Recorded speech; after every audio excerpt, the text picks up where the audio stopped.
SP sir, Nikhil Pingale sir, आदरणीय additional SP Vaishali Kadukar madam यांनी मागील काही दिवसांमध्ये अवैध अग्निशस्त्र बाळगणाऱ्या इस्मांबाबत गोपनीय माहिती प्राप्त करणे तसेच त्यांच्यावरती डीबी पथकामार्फत निगराणी ठेवणे आणि त्यावरती कारवाई करणे याबाबत आदेशित केलेले होते। त्या अनुषंगाने कराड शहर मधील गुन्हे प्रकटीकरण शाखेकडील कुंभार यांना शासकीय गोडाऊनच्या पाठीमागे काही इसम हे बेकायदेशीररित्या अवैध अग्निशस्त्र बाळगल्याची माहिती मिळालेली होती। काल दिनांक 10/7 रोजी ही माहिती मिळाल्यावरून कराड शहर पोलीस स्टेशनकडील डीबी पथकाचे प्रमुख निखिल मगदूम व त्यांच्या पथकाने शासकीय रत्नागिरी गोडाऊनच्या पाठीमागे छापा कारवाई केलेली होती।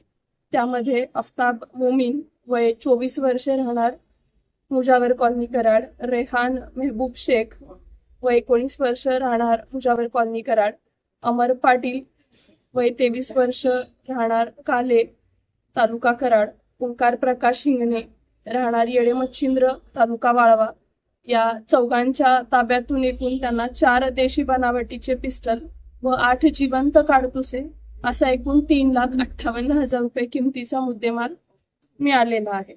सदर कारवाईमध्ये कराड शहर पोलीस स्टेशनचे प्रभारी वरिष्ठ पोलीस निरीक्षक श्री दत्तात्रय दराडे, एपीआय विजय गोडसे यांच्यासह कराड पोलीस स्टेशन मधील डीबी पथकामधील पीएसआय मगदूम, त्यानंतर पोलीस अंमलदार सतीश पाटील, संदीप कुंभार, अशोक वाडकर, सज्जन जगताप, अनिल स्वामी, संतोष पाडळे, धीरज कोरडे, दिग्विजय सांडगे, निलेश विभूते, अमोल देशमुख, मुकेश मोरे, मोहसिन मोमीन, आनंदा जाधव, महेश पवार, विजय गुरव व सोनाली पिसार यांच्या पथकाचे आदरणीय एसपी सर आणि ॲडिशनल मॅडम यांनी विशेष कौतुक केलेले आहे आणि या संबंधित गुन्ह्याचा देखील पुढील तपास चालू आहे।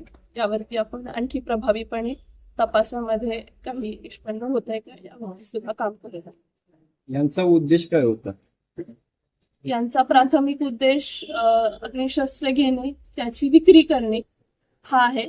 यामधील ओंकार हिंगणे राहणार येडे मच्छिंद्र तालुका वाळवा हा रेकॉर्डवरील आरोपी आहे। त्याच्यावरती यापूर्वी तासगाव पोलीस स्टेशन, सांगली जिल्हा तसेच मध्य प्रदेश या ठिकाणी देखील आरमॅटच्या संबंधाने गुन्हे दाखल आहेत। आता हे कराड शहरामध्ये घेऊन आलेले होते, काय माहिती त्यांच्याकडून आपण आता त्यांच्याकडून आपल्याला त्यांची पोलीस कस्टडी रिमांड मंजूर झालेली आहे 5 दिवसांची। त्यामध्ये आपण त्यांच्याकडून ही माहिती प्राप्त करतोय की त्यांचा विक्रीचा उद्देश होता आणि कोण समोरची लोक आहेत त्याच्या बाबतीत सुद्धा आपण माहिती घेऊ।